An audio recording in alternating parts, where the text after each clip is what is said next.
Have you ever noticed how the people who claimed they never leave were the first ones to disappear when things got difficult? How the friend who swore eternal loyalty suddenly went silent the moment your value to them decreased? That moment when you realized the applause was never for you, it was for what you could give them. That's the moment most people try to forget. But what if instead of running from that truth, you learned to use it? What if you could see betrayal coming before it strikes, not through paranoia, but through precision? Imagine having a way to know, truly know, who would stand beside you when the lights go out and the crowd disperses. Not through their words, because words are the cheapest currency in human interaction, but through their actions when those actions cost them something. This isn't about cynicism. This is about clarity. And the difference between the two will determine whether you build your life on stone or on sand that looks solid until the first wave hits. Most people go their entire lives surrounded by shadows. Figures who nod when they speak, laugh when they succeed, and dissolve into silence when they struggle. They call this friendship. They call this loyalty. But what if it's something else entirely? What if it's just theater, a performance of affection hiding a reality of calculated self-interest? The question isn't whether people around you are capable of betrayal. The question is whether you're willing to find out before it's too late. Loyalty is an illusion until it's tested. Think about that for a moment. We assume loyalty based on time spent together, on shared memories, on comfortable patterns. But comfort breeds complacency, and complacency breeds blindness. The truth most people never want to face is this: the majority of people in your life aren't loyal to you. They're loyal to the benefits of being near you. Your energy, your status, your attention, your resources. And the moment those benefits disappear, so do they. Not dramatically, not with announcement.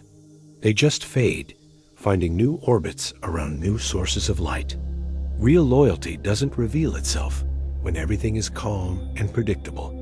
It reveals itself when there's something to lose, when supporting you becomes inconvenient, when standing beside you means standing apart from everyone else.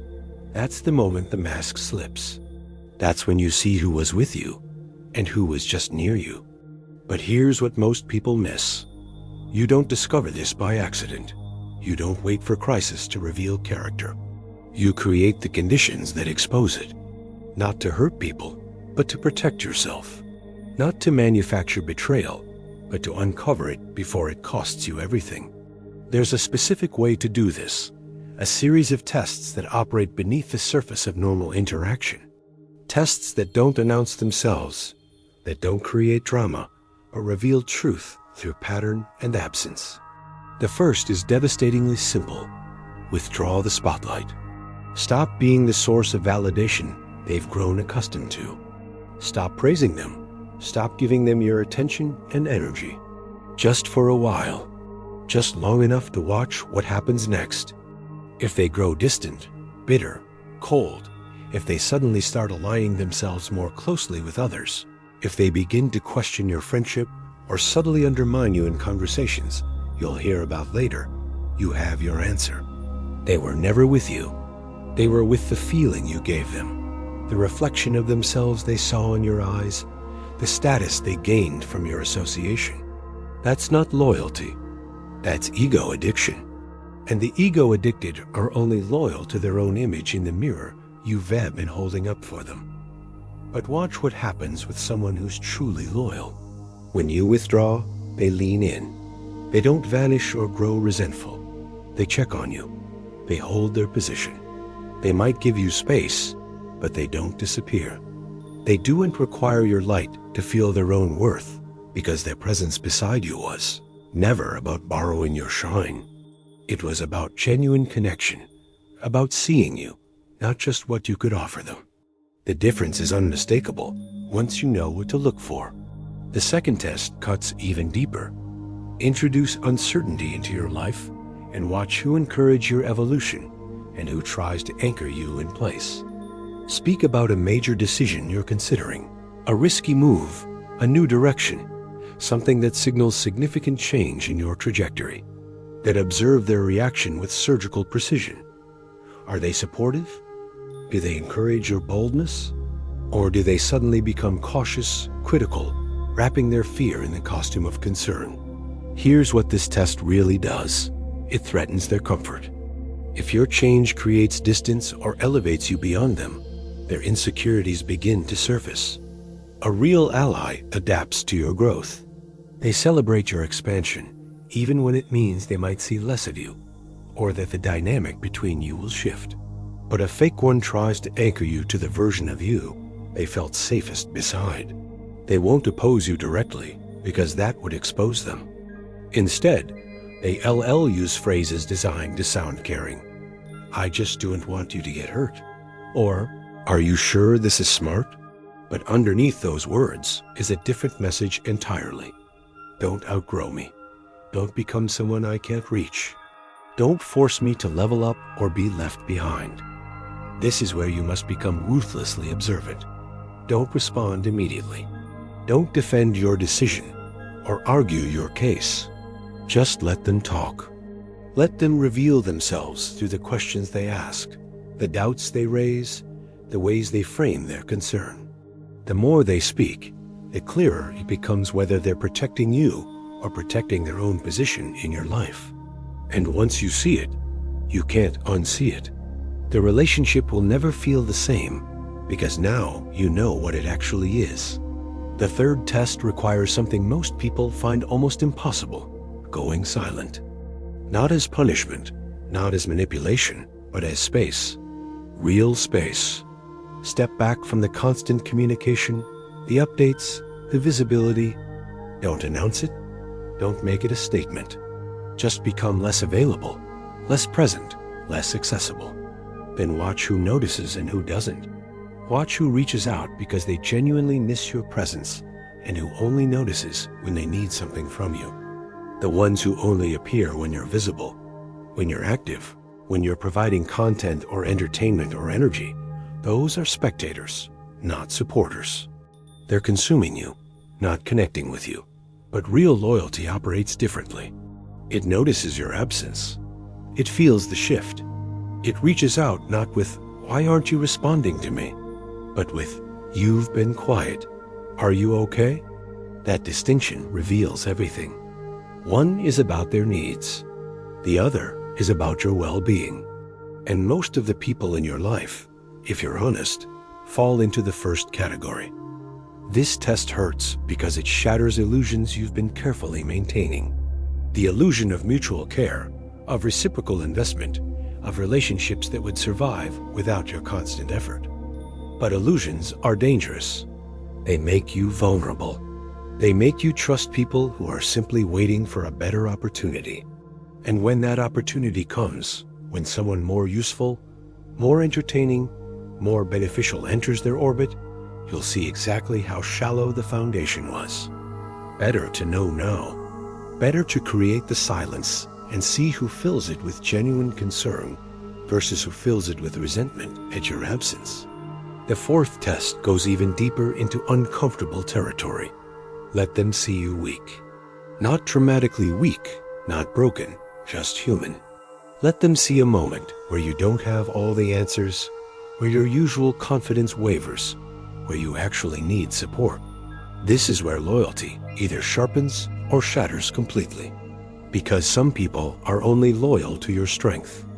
They worship the image of you, the version that seems unshakable, that provides them stability or inspiration or cover. The moment they see a crack, they step back, not out of concern for you, but because your weakness makes them uncomfortable. Why does your vulnerability disturb them? Because they were never supporting you. They were using your strength as a scaffold for their own identity. If that scaffold shows weakness, their entire construction feels threatened. So they distance themselves, finding new sources of strength to orbit, new people whose confidence they can borrow. But the one who stays when you're uncertain, when you're struggling, when you're less than your usual self, that's the person who sees you as human rather than as a resource. That's the person who understands that strength isn't constant, that everyone has moments of doubt, and that real loyalty means staying present during those moments, not fleeing from them. Watch their body language when you express uncertainty. Watch whether they lean in or lean back. Watch whether they offer support or subtle judgment. Watch whether they see your moment of weakness as an opportunity to finally feel superior or as a chance to actually help. The ones who've been secretly competing with you will finally relax, seeing you as less threatening. The ones who genuinely care will become more attentive, more protective. Both responses give you critical information about who they really are beneath the performance of friendship. The fifth and final test is the most dangerous and most revealing. Give them an opportunity to benefit by betraying you. Not something extreme, not asking them to destroy you, but a subtle situation where choosing themselves over you brings them clear advantage. Maybe it's an opportunity they could take that would put them in competition with you. Maybe it's information about you they could share that would elevate their status. Maybe it's a moment where defending you would cost them socially or professionally. Create the scenario and then watch closely. Do they come to you first with transparency?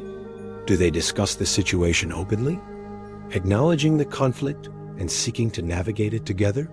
Or do they hide it, hoping you won't find out until it's done? Do they justify it afterward with explanations about why they had no choice?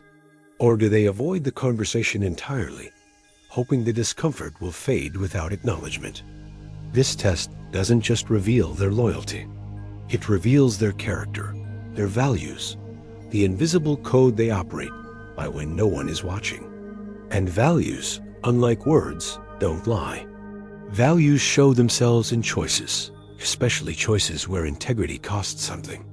Most people will fail at least one of these tests.